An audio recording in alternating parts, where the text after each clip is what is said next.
भाऊ, वंचितचा उमेदवार उभा राहणार, काय गणित बदलणार का? लोकशाहीमध्ये ज्याला त्याला उभा राहायचा अधिकार आहे आणि ह्यालाच म्हणतात खऱ्या अर्थाने लोकशाही. आणि संविधानाने अधिकार दिलेत, प्रत्येकाने आपली भूमिका मांडायचं त्याला अधिकार आहेत. तर मी जरी वसंत मोरे वंचित आघाडीकडून आले तर त्यांचं स्वागत करतो. पण मग काय एकूण फटका बसणार या सगळ्याच्या, कारण की मतांची विभागणी होणार नाही. लोकांच्या लक्षामध्ये आलं आहे आपल्याला फसवलं जात आहे आणि आपलं लोकशाही आज जिवंत राहील का नाही हा विषय महत्त्वाचा आहे. डॉक्टर बाबासाहेब आंबेडकरांचं संविधान राहतं आहे का नाही हा प्रश्न मुळात सगळ्यांना पडलेला आहे. आणि म्हणून सर्वजण आज लोकशाही वाचवण्यासाठी एकत्र आलेत. इंडिया आघाडीच्या माध्यमातून आज देशामध्ये क्रांती होण्याचा मार्ग खुला केलेला आहे आणि जनता इंडिया आघाडीच्या पाठीशी उभं राहील.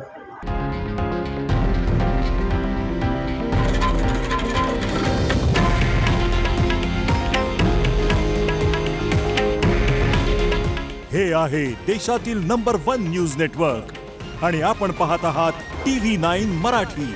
काळजी तुमची, हित महाराष्ट्राचं.